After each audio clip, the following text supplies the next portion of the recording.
الحمد لله رب العالمين، والعاقبة للمتقين، والصلاة والسلام على أشرف الأنبياء والمرسلين، وعلى آله وأهل بيته وصحبه أجمعين. أما بعد، فقد قال الله تعالى في أهل بيت النبي: أعوذ بالله من الشيطان الرجيم. بسم الله الرحمن الرحيم. قل لا أسألكم عليه أجرا إلا المودة في القربى. وقال تعالى أيضا في شان حبيبه ومحبوبه ومعشوقه تعظيما وتشريفا: إن الله وملائكته يصلون على النبي يا أيها الذين آمنوا صلوا عليه وسلموا تسليما. اللهم صل على مولانا محمد وعلى سيدنا شفيعنا محمد. اللهم صل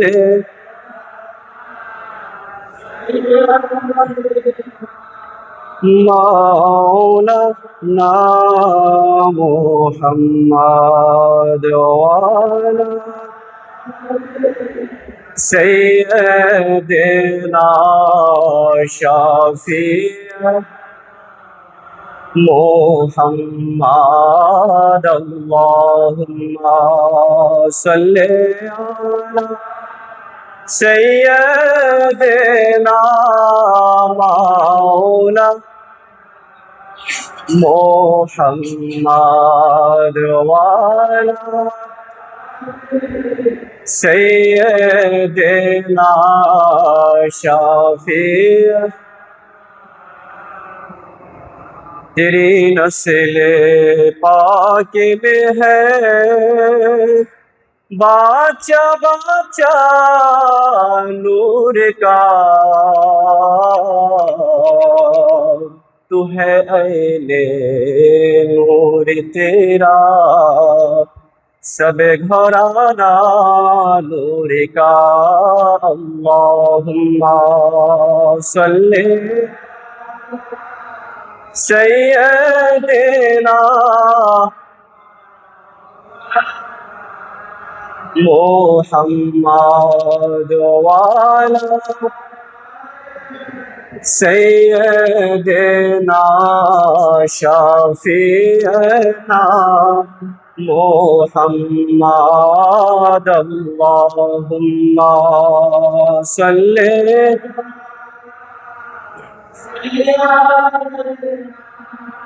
मौलाना मुहम्मद वाला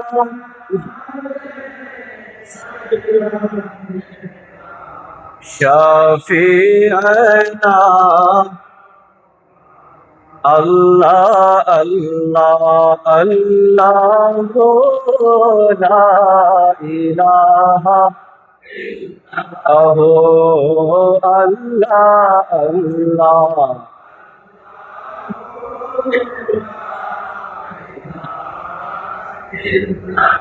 আপনাকে দেখিলে একবার দোজখ হারাম হয়, স্বপনেতে দিবেন দেখা, স্বপনেতে দিবেন দেখা, উম্মতের কান্ডার নবীজি। আল্লাহ আল্লাহ লা ইলাহা ইল্লাহু, আল্লাহ লা ইলাহা।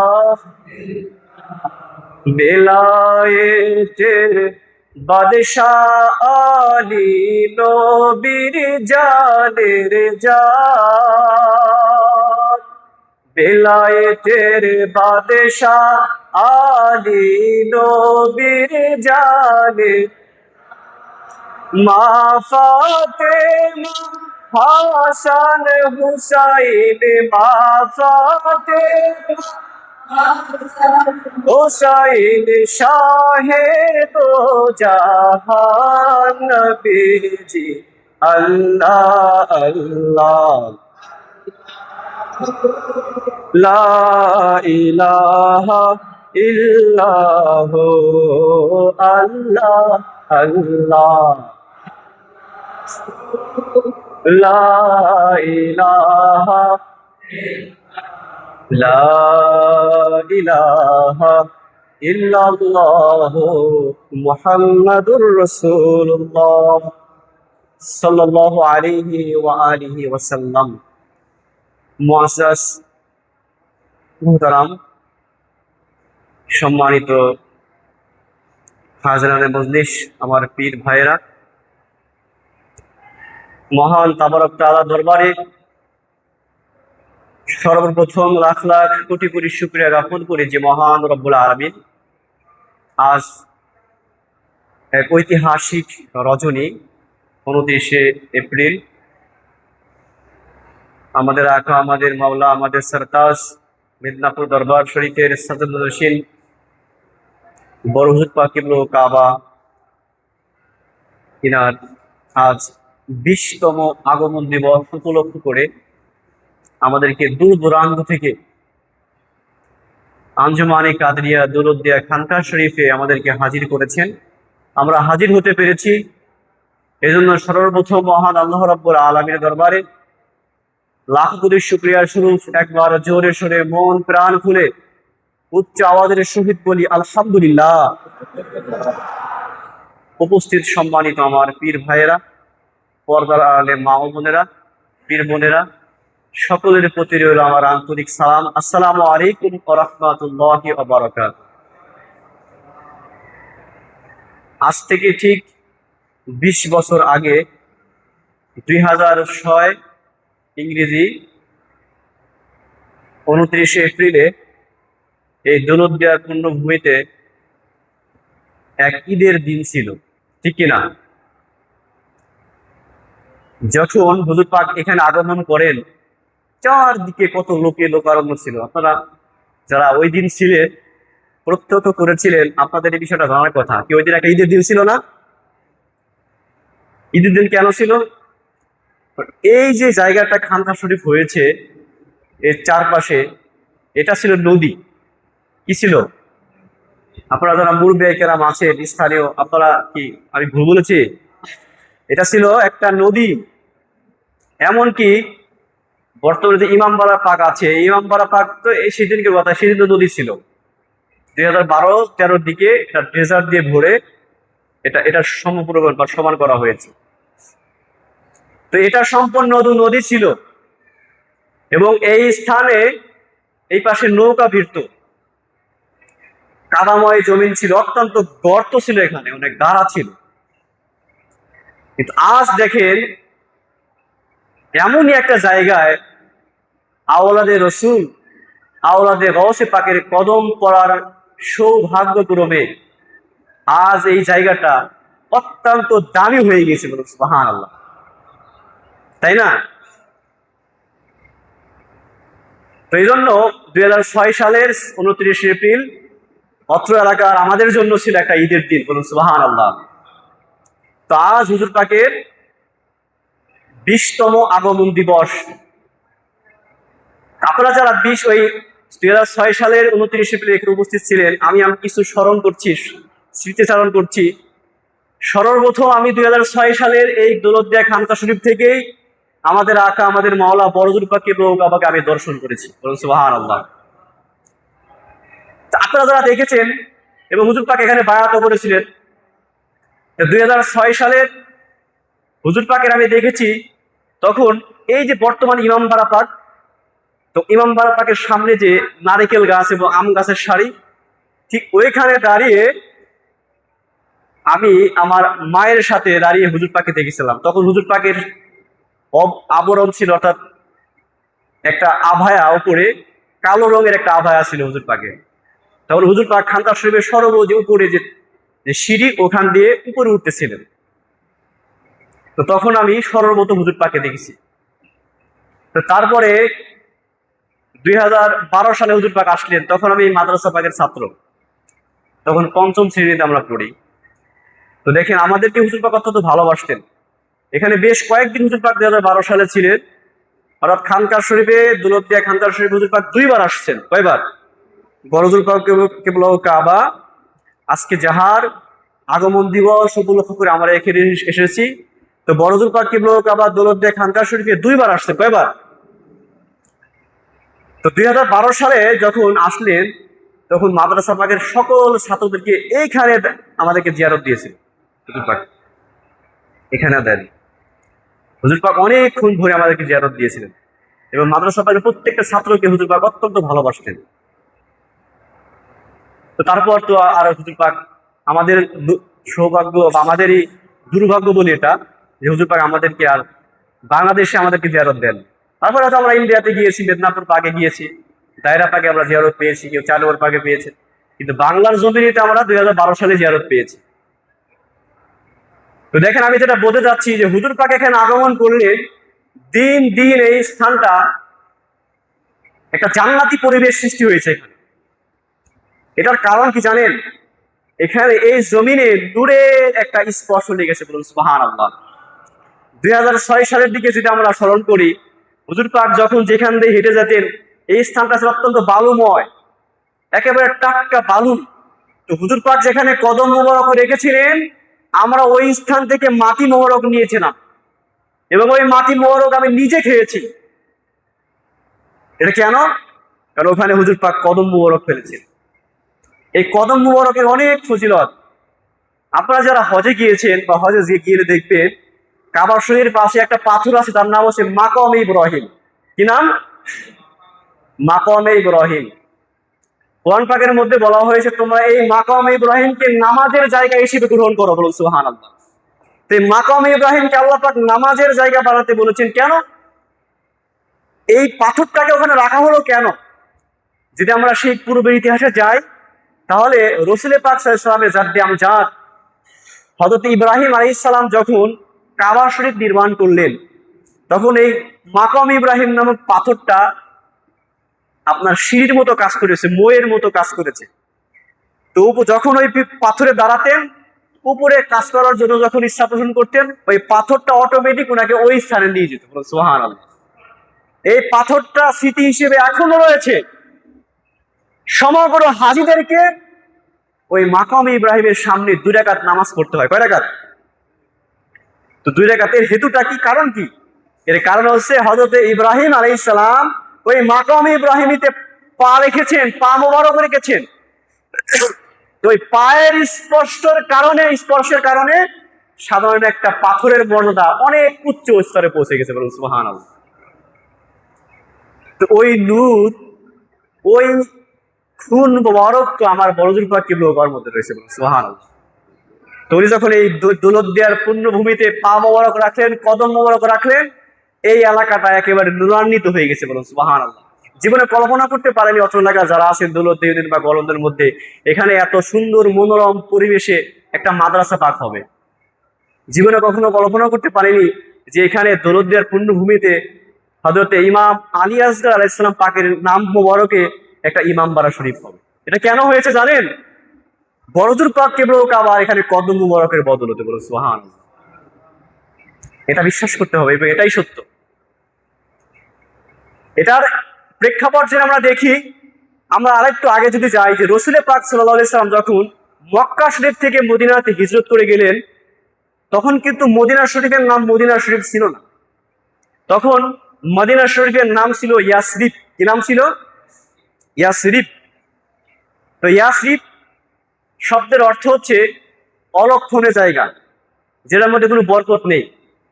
যখন রাসূল পাক সাল্লাল্লাহু আলাইহি সাল্লাম মক্কা থেকে মদিনাতে হিজরত করে গেলেন, তখন ওই মদিনা, ওই স্থান, এই ইয়াসরিব থেকে নাম হয়ে গেল মাদিনাতুন নববী, মানে নবীর শহর হিসেবে পরিগণিত হয়ে গেল। বলুন সুবহানাল্লাহ। আজ অব্দি পর্যন্ত ইয়াসরিবের নাম কেউ ইয়াসরিব বলে না, হয়ে যায় কি, বলে কি, মদিনা। এবং আরেকটা জিনিস এর সাথে অ্যাড করা হয়, বলা হয় মদিনাতুল মুনাওয়ারা। মুনাওয়ারা মানে হচ্ছে নূরান্বিত। মদিনা মানে কিন্তু এমনি শহর, তার মানে মদিনাতুল মুনাওয়ারা মানে হচ্ছে নূরের শহর। বলুন সুবহানাল্লাহ। এজন্য কবি বলেছেন, ইয়াসরিব নামে ছিলে তুমি অলক্ষণের দেশ, বড়ই মারাত্মক যে ছিল তোমার পরিবেশ। ইয়াসরিব নামে ছিলে তুমি অলক্ষণের দেশ, বড়ই মারাত্মক যে ছিল তোমার পরিবেশ। নবীর ছোঁয়ায় হয়ে গেলে শাহে মদিনা, নূরের ছোঁয়ায় হয়ে গেলে নূরে মদিনা। সব ভুলিব কিন্তু তোমায় ভুলতে পারি না, আমার সোনার মদিনা, আমার প্রাণের মদিনা। সব ভুলিব কিন্তু তোমায় ভুলতে পারি না। কবি অনেক সুন্দর করে বলেছেন যে মদিনা শরীফের নাম আসলে মদিনা শরীফ ছিল না, এটা আসলে ইয়াসরিব। তো নবী পাকের কদমের বদৌলতে, নবী পাকের কদম মুবারকের স্পর্শের কারণে একটা অলক্ষণে জায়গা, কুলক্ষণে জায়গা নূরে নূরান্বিত হয়ে গেছে। বলুন সুবহানাল্লাহ। তো এই নূর মুবারকই 2006 সালের 29 এপ্রিলে এই দৌলতদিয়ার পূর্ণ জমিতে স্পর্শ লাগার কারণে এই স্থানটাও নূরে নূরান্বিত হয়ে গেছে। বলুন সুবহানাল্লাহ। ভাই, আমাদের পীর মুর্শিদ পাক সাধারণ কোনো পীর মুর্শিদ নয়, এবং ওনার পরিচয় শুধু পীর মুর্শিদ নয়, পীর নয়, ওনার অন্যতম পরিচয় হচ্ছে উনি আওলাদে রসুল। বলুন সুবহানাল্লাহ। আওলাদ পাকের, আওলাদে রসুলের মর্যাদা এটা অনেক ঊর্ধ্বের। ওনারা হচ্ছেন পৃথিবীর বুকে 18,000 মাখলুকাতের মধ্যে সর্বশ্রেষ্ঠ জাতি হচ্ছে মানুষ, আর মানুষের মধ্যে সর্বশ্রেষ্ঠ বংশ হচ্ছে হাশিমি বংশ, অর্থাৎ আওলাদে পাক, আওলাদে রসুল, রসুলের পাকের বংশধর, রসুলের পাকের বংশ। এটা হচ্ছে পৃথিবীর সর্বশ্রেষ্ঠ গোত্র, সর্বশ্রেষ্ঠ বংশ, নূরের বংশ। বলুন সুবহানাল্লাহ। তো যেখানে যে ওনারা কদম ফেলেন, ওই স্থানটা যদিও থাকে অপবিত্র, হয়ে যায় পবিত্র, যদিও থাকে কুলক্ষণে অলক্ষণে, হয়ে যায় পবিত্র। বলুন সুবহানাল্লাহ। যার অন্যতম উদাহরণ এই দৌলতদিয়া খানকা শরীফ। সর্বপ্রথম এই দৌলতদিয়া খানকা শরীফের যিনি জায়গা দিয়েছিলেন, এই খানকা শরীফের পিছনে তার কবর। আপনারা অনেকে সেটা জানেন না। ওনার বাড়িও এই দিকে ছিল, এটা নদীতে ভেঙে গেছে। তো উনি সর্বপ্রথম যখন জায়গা দেন, এটা একটা এখানে ছাপড়া ছিল, অনেকে আপনারা দেখেছেন সেটা। রাজ দেখেন, অত জান্নাতি পরিবেশ, এখানে নামাজ পড়লে হৃদয়টা শীতল হয়ে যায়, ঠিক কিনা? এটা কেন হয়েছে? এটা হুজুর পাক এখানে কদম মোবারক রেখেছেন, সেই বরকতে হয়েছে। এটা অন্য কোনো হিকমত এখানে নেই, একমাত্র আওলাদে পাক, আওলাদে রসুল, আমাদের পীর মুর্শিদ পাক আজ থেকে 20 বছর পূর্বে এই খানকা শরীফে কদম মোবারক রেখেছেন, সেই কদম মোবারকের বদৌলতে আজ এটা জান্নাতি পরিবেশ হয়ে গেছে। বলুন সুবহানাল্লাহ। তো ভাই, আমাদের হুজুর পাক উনি শুধুমাত্র পীর, এটা ওনার পরিচয় নয়, উনি হচ্ছেন আওলাদে রসুল, আওলাদে গৌসে পাক। বলুন সুবহানাল্লাহ। তো আওলাদে গৌসে পাক, আওলাদে রসুলের মর্যাদা সম্পর্কে স্বয়ং রসুল পাক সাল্লাল্লাহু আলাইহি ওয়াসাল্লাম নিজেই ইরশাদ করেছেন। এমনকি হুজুর মাওলা পাক দেওয়ানে হযরত জামালের মধ্যে বলেছেন, এই যে বংশধর, হুজুর মাওলা পাকের আব্বা হুজুর পাক কিবলা ও কাবার নাম মোবারক ধরে বলেছেন যে ওনারা হচ্ছেন শেরে খোদার বংশধর এবং শেরে খোদার নায়েব রয়েছেন। নায়েব মানে স্থলাভিষিক্ত।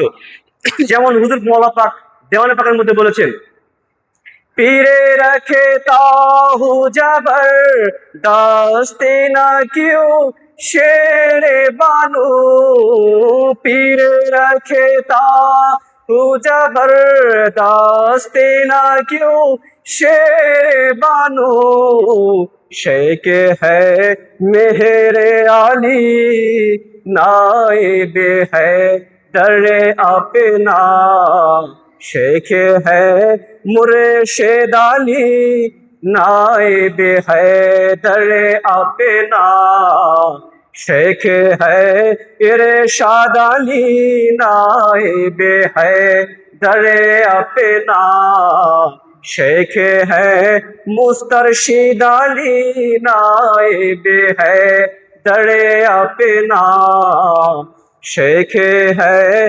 राशिद अली नाइब है दरे अपना। অর্থাৎ মাওলা পাক বলতেছেন যে পীরে রাখতা হু জবরদস্ত না কিউ শেরে বানু, অর্থাৎ আমরা জিনার হাত মুবারক ধরে বায়াত হয়েছি, ইনি এমন জবরদস্ত আল্লাহর ওলি, তিনি হচ্ছেন শেরে বানু, তিনি হচ্ছেন মাওলায়ে কায়নাত শেরে খোদার বংশধর আছেন, বলুন সুবহানাল্লাহ।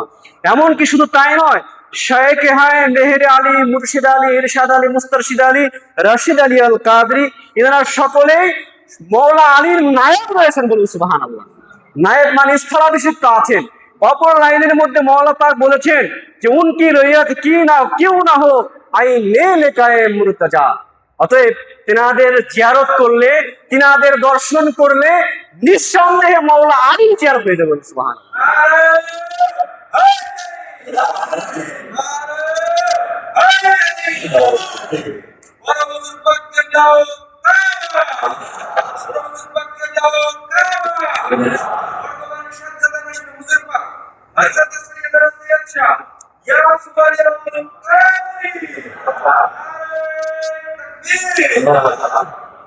হুজুর মাওলা পাক বলতেছেন যে ইনাদের দর্শন করলে স্বয়ং মাওলা আলীর জিয়ারত হয়ে যাবে, সুবহানাল্লাহ। এটা হুজুর মাওলা পাক বলেছেন। তারপরে বলেছেন শাহে মেহের আলী আল কাদরি মাওলা আলী সানি। এখানে আমরা চার হুজুর পাকের নাম নেই, হুজুর মেহের আলী আল কাদরি, সৈয়দনা সৈয়দ শাহ মুর্শিদ আলী আল কাদরি, সৈয়দনা সৈয়দ শাহ ইরশাদ আল কাদরি, সৈয়দনা সৈয়দ শাহ মুস্তারশিদ আল কাদরি, সৈয়দনা সৈয়দ শাহ রশিদ আলী আল কাদরি। পাঁচ হুজুর পাক, পাঁচ নূর মুবারকের আমার নাম মুবারক নেই। তো পাঁচ জনের নাম মুবারক নেওয়ার পরে মাওলা পাক বলতেছেন যিনি হচ্ছেন মাওলা আলী সানি, দ্বিতীয় মাওলা আলী আছেন, বলুন সুবহানাল্লাহ। তাহাই তেরে আশরাফে আওলাদ ইয়া ইবনে রাসূলুল্লাহ। এখানে হুজুর মাওলা পাক বলেছেন যিনারা হচ্ছেন আশরাফুল আওলাদ, যেটা পূর্বে বলেছি যে পৃথিবীর বুকে যত গোত্র, যত বর্ণ রয়েছে, যত গোষ্ঠী রয়েছে, সর্বশ্রেষ্ঠ তার মধ্যে গোষ্ঠী হচ্ছে আওলাদ রাসূলের গোত্র। এজন্য হুজুর মাওলা পাক বলেছেন এরা হচ্ছেন আশরাফুল আওলাদ। পৃথিবীর সমস্ত সন্তান, সমস্ত বংশ হচ্ছে আমার হুজুর পাকদের বংশধর হচ্ছেন সর্বশ্রেষ্ঠ আশরাফ। আশরাফ শব্দের অর্থ সর্বশ্রেষ্ঠ আছেন, হুজুর মাওলা পাক বলেছেন। অতএব ওনাদের কদম মুবারকের এত ফজিলত যেখানে রাখেন সেটা নূরে নূরান্বিত হয়ে যায়। এবং দেখেন আমরা কোরআন পাকের মধ্যে পেয়েছি যখন হযরতে মুসা আলাইহিস সালামের ধাওয়া করা হলো পিছন থেকে ফিরাউনের দলবল সহ, তখন ফিরাউন কি করলো? নীল নদে চলে গেল। তো নীল নদে যাওয়ার পরে এখন নীল নদ কিভাবে পাড়ি দেবে? তখন মুসা আলাইহিস সালামের হাতে একটা লাঠি ছিল, সে লাঠির এত মুজিজা ছিল, লাঠি দিয়ে নীল নদে আঘাত করার পরে বিশাল একটা রাস্তা হয়ে গেল। তো মুসা আলাইহিস সালাম তো সেই রাস্তা চেনে না, তখন অলৌকিক ভাবে একটা ঘোর সওয়ার আসলো। সে ঘোর সওয়ার রাস্তা দিয়ে চলতে লাগলো আগে আগে, সামনে সামনে, তার পিছনে পিছনে হযরতে মুসা আলাইহিস সালাম এবং তার সদল বল সহ যাইতে লাগলেন। ওই যে ঘোড়া পিঠে একজন সওয়ারি ছিল, মুখ মোবারক ঢাকা, বুঝতে পেরেছেন? মুখ মোবারক ঢাকা। তো ঘোড়া যাইতে লাগলো, তো ঘোড়া যেখানে পা দেয় সেখানে অলৌকিক ভাবে সবুজ ঘাস উৎপন্ন হয়ে যায়, বলুন সুবহানাল্লাহ। তো তিনি কে ছিলেন?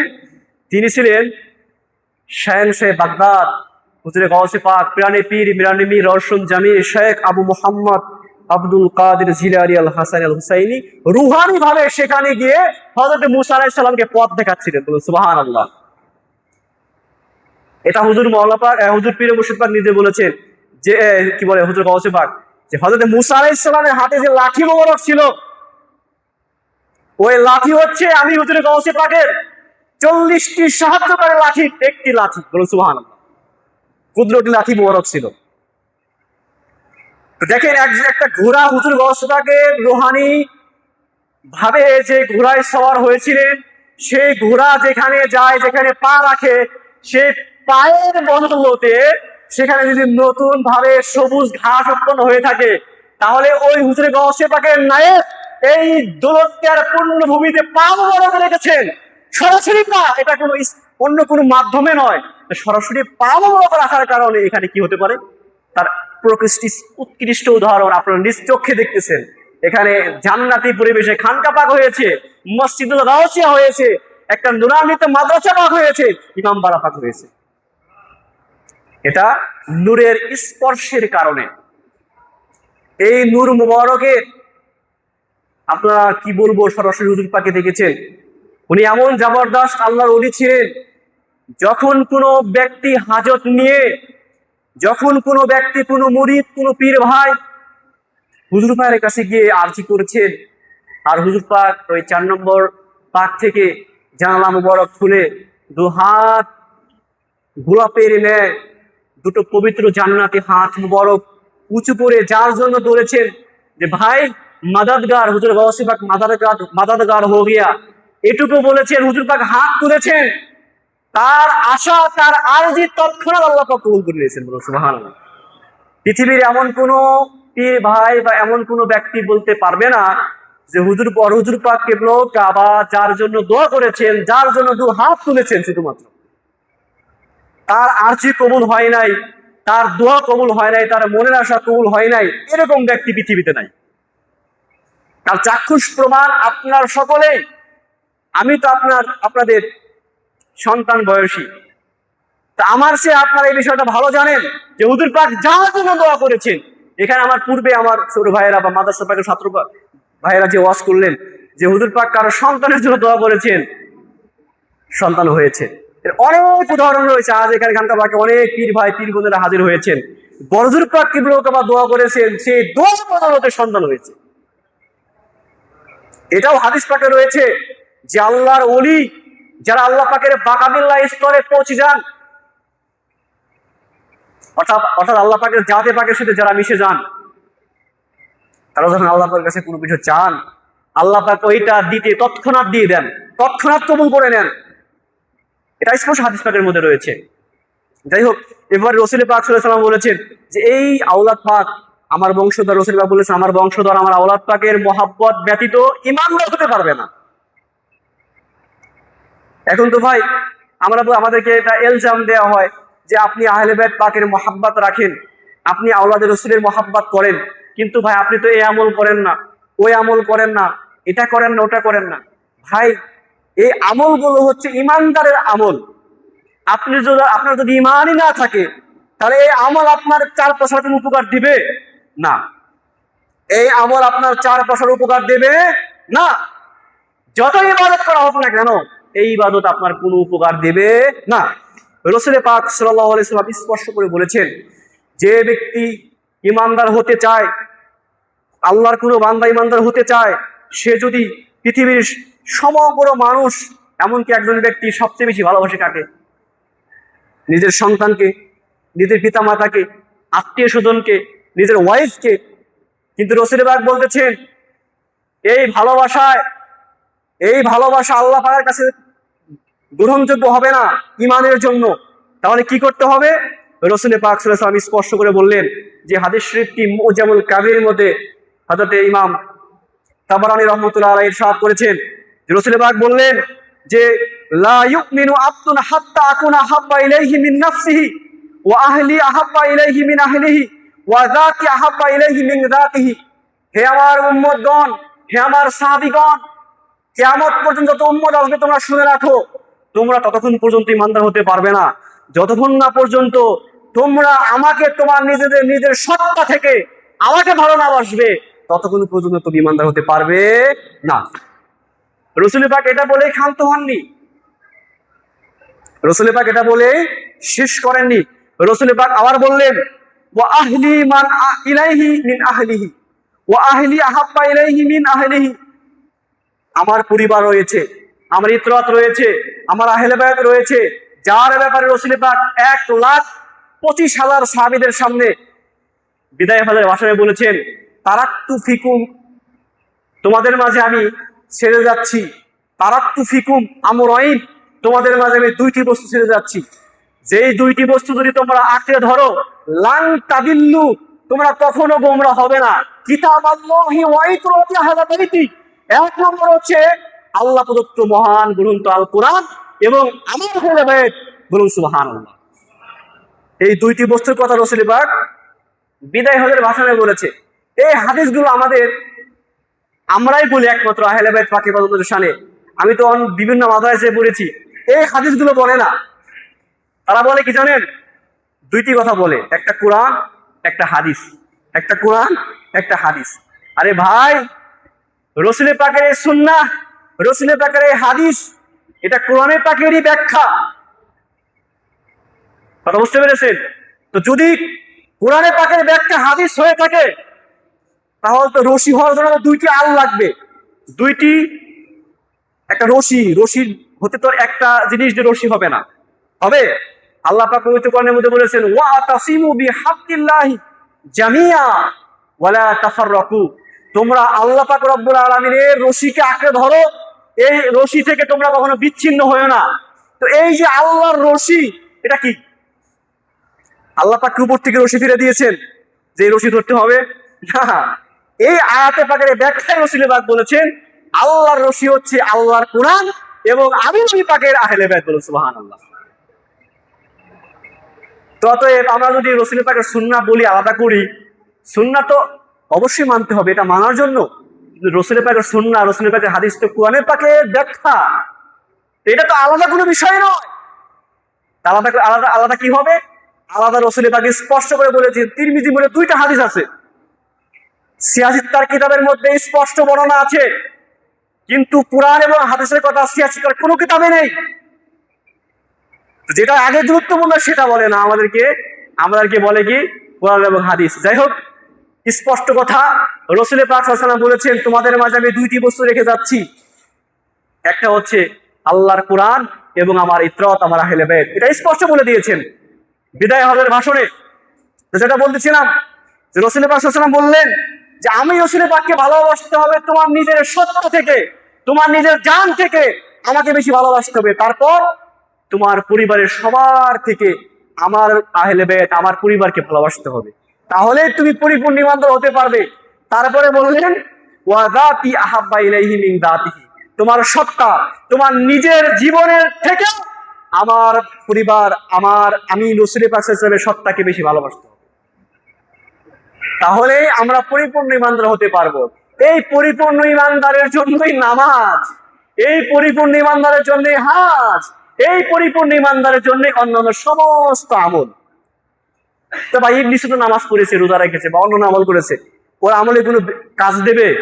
কেন দেবে না? কারণ ওর তো ইমান নেই।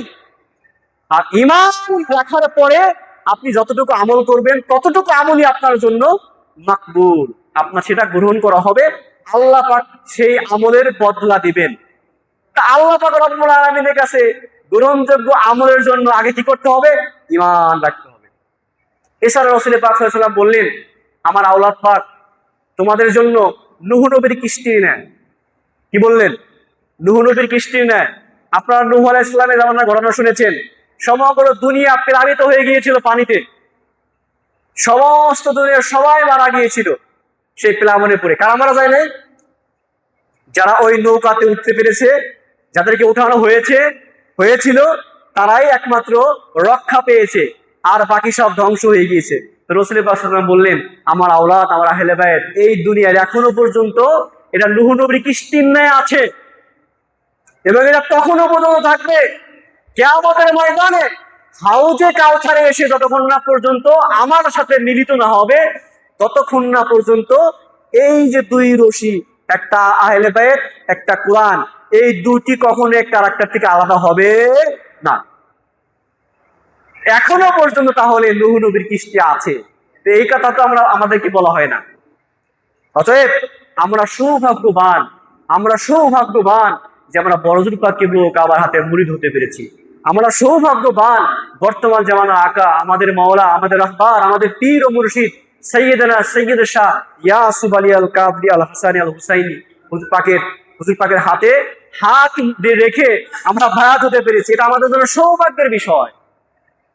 তো যাই হোক, রাসূল পাক সাল্লাল্লাহু আলাইহি ওয়াসাল্লাম পবিত্র কোরআন পাকের মধ্যে আল্লাহ পাক রব্বুল আলামিন ইরশাদ করেছেন, কুল লা আসআলুকুম আলাইহি আজরান ইল্লাল মাওয়াদ্দাতা ফিল কুরবা। আমি সর্বপ্রথমে আয়াতে কারিমা তেলাওয়াত করেছি। এই আয়াতে পাকের ব্যাখ্যায় ইমাম সালাবি তার তাফসিরে সালাবির মধ্যে ইরশাদ করেছেন যে এই যে মাওয়াদ্দাতুল কুরবা, কুরবা রাসূল পাক সাল্লাল্লাহু আলাইহি ওয়াসাল্লামের নিকটাত্মীয়, এনাদের প্রতি মাওয়াদ্দাত রাখতে হবে, মহাব্বত রাখতে হবে। এই আয়াতের ব্যাখ্যা করতে গিয়ে আল্লামা সালাবি রহমতুল্লাহ আলাইহি তার তাফসিরে সালাবির মধ্যে ইরশাদ করেছেন যে মান মাতা আলা হুব্বে আলে মুহাম্মাদিন মাতা শাহিদা। সম্মানিত হাজরিন, আমার কথা বুঝতে পেরেছেন? শুনুন, রাসূল পাক সাল্লাল্লাহু আলাইহি ওয়াসাল্লাম বলতেছেন, যে ব্যক্তি আমার বংশধর, আমার আওলাদ পাকের মহাব্বত নিয়ে ইন্তেকাল করবে, ওই ব্যক্তি শহীদি মর্যাদায় ইন্তেকাল করবে। বলুন সুবহানাল্লাহ। শহীদি মর্যাদায় ইন্তেকাল করবে। তারপরে রাসূল পাক বলতেছেন, আলা ওয়া মাম্মা তাআলা হুব্বে আলে মুহাম্মাদিন মাতা মাগফুরাল্লাহু। শুধু তাই নয়, যে ব্যক্তি আমার আওলাদ পাকের মহাব্বত রেখে ইন্তেকাল করবে, আল্লাহ পাক রব্বুল আলামিন তার জীবনের সমস্ত গুনাহগুলো মাফ করে তারপর ইন্তেকাল দিবেন। বলুন সুবহানাল্লাহ। আজকে যে হুজুর পাকের আগমনের উপলক্ষ করে আমরা এখানে আসছি, শুকরানা মাহফিলে আজকে আসছি, তিনি রাসূল পাক সাল্লাল্লাহু আলাইহি ওয়াসাল্লামের 35তম আওলাদ পাক আছেন। তিনি কে আছেন? রাসূল পাক সাল্লাল্লাহু আলাইহি ওয়াসাল্লামের 35তম আওলাদ পাক। তো উনি রাসূল পাক সাল্লাল্লাহু আলাইহি ওয়াসাল্লামের আওলাদ, ওনার মহাব্বতে, ওনার ভালোবাসায় আজ আমরা এখানে হাজির হয়েছি। দৌলতদিয়া আঞ্জুমানে কাদরিয়া খানকা পাকে হাজির হয়েছি। ততএব আমাদের জন্য সৌভাগ্যবান যে আমরা হৃদয়ের মধ্যে বড়জুর পাকে লালন করতে পেরেছি। তো 1400 বছর আগে রাসূল পাক সাল্লাল্লাহু আলাইহি ওয়াসাল্লাম বললেন যে আমার আওলাদ পাকের মহব্বত নিয়ে ইন্তেকাল করবে, তাহলে আল্লাহ পাক রব্বুল আলামিন তাকে শহীদি মর্যাদায় ইন্তেকাল দিবেন, শহীদি মর্যাদায় মওত দিবেন। এবং শুধু তাই নয়, যে ব্যক্তি আমার আওলাদ পাকের মহব্বত নিয়ে ইন্তেকাল করবে, আল্লাহ পাক রব্বুল আলামিন তার সমস্ত গুনাহ মাফ করে দিয়ে ইন্তেকাল করাবেন। সুবহানাল্লাহ। শুধু তাই নয়, আরো ইরশাদ করেছেন, আলা ওয়া মাম্মা তাআলা হুব্বে আলে মুহাম্মাদিন বাশশারাহু মালাকুল মাউত বিল জান্নাহ সুম্মা মুনকারা ওয়া নাকিরা। যে ব্যক্তি আমার আওলাদ পাকের মহাব্বত নিয়ে ইন্তেকাল করবে, তাহলে আল্লাহ পাক রব্বুল আলামিন ফেরেশতাদের মাধ্যমে, মালাকুল মউতের মাধ্যমে দুনিয়াতে থাকতেই জান্নাতের সুসংবাদ দান করে। বলুন সুবহানাল্লাহ। এটা রাসূল পাক সাল্লাল্লাহু আলাইহি ওয়াসাল্লাম ইরশাদ করেছেন। তারপরে বলেছেন, যখন কবরে রাখা হবে, কবরের মধ্যে যখন মুনকার নাকির আসবে, এই মুনকার নাকিরও ওই ব্যক্তিকে জান্নাতের সুসংবাদ দিবে। বলুন না সুবহানাল্লাহ। আল্লাহ পাক রব্বুল আলামিন আমাদেরকে এই ভাগ্য দিয়েছেন, সৌভাগ্য যে আমরা আওলাদ রাসূলের মহব্বত রাখতে পেরেছি, আওলাদ রাসূলের হাতে হাত থেকে বায়াত হতে পেরেছি। আজ দেখবেন বিভিন্ন পীর বের হয়েছে, বিভিন্ন রকমের কি বলে দরবার খুলে বসেছে, অথচ এরা বেলায়েত শূন্য। দেখবেন বাজারে থেকে কোনো পণ্য কিনতে গেলে পণ্যের গায়ে লেখা থাকে নকল হইতে সাবধান। কি লেখা থাকে? নকল হইতে সাবধান। তার মানে বুঝতে হবে এই জিনিসের আসল জিনিস রয়েছে, বিধায় আসলের ফটোকপি করে বাজারে ছাড়া হয়েছে। অতএব বর্তমানে পীর শব্দটাকে আমাদেরকে একেবারে সাধারণভাবে বোঝানো হয় যে পীর একটা সাধারণ জিনিস, একটা শিক্ষক। অথচ পীরের এমন পাওয়ার, পীর যদি তার মুরিদের খবর এই হাতের মধ্যে না দেখতে পারেন, তাহলে উনি পীর না। কথা বুঝতে পেরেছেন? উনি পীর নয়। একটা কারামত পাক বলি হুজুর পাকে, বড় হুজুর পাক কিবলা কাবার, এটা বলে শেষ করে দিচ্ছি।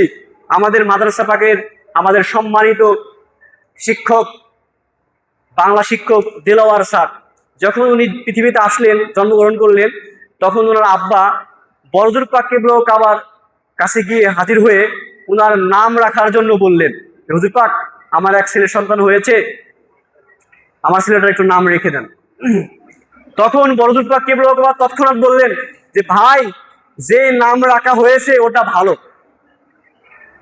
তখন আবার উনি বড়জুর পাক কিবলা কাবাকে বললেন, হুজুর পাক, আমার ছেলেটার নাম রাখা এখনো হয়নি, আমার ছেলেটার একটু নামটা রেখে দেন। হুজুর পাক আবারও বললেন যে ভাই, যে নামটা রাখা হয়েছে সেই নামটা ভালো। এভাবে 3 বার জিজ্ঞাসা করলেন, 3বারই বড়জুর পাক কিবলা কাবা বললেন যে ভাই, যে নামটা রাখা হয়েছে ওটা ভালো। তো উনি বলতেছেন যে তারপরে আমি সাহস করে বলতে পারিনি যে হুজুর পাক, আমার ছেলেটার নাম রেখে দেন। তখন উনি বাড়িতে এসে শুনতে পাইলেন যে উনি যখন বাড়ি থেকে বের হয়েছেন, তারপরে ওনারা এক আত্মীয় এসে ওনার নাম রেখেছেন দিলাওয়ার। কি রেখেছেন? দিলাওয়ার। এজন্য হুজুর পাক বললেন যে ভাই, যে নামটা রাখা হয়েছে এটা ভালো। আজ পর্যন্ত আমাদের দেলাওয়ার স্যারের নাম কিন্তু দেলাওয়ারে রাখা হয়েছে।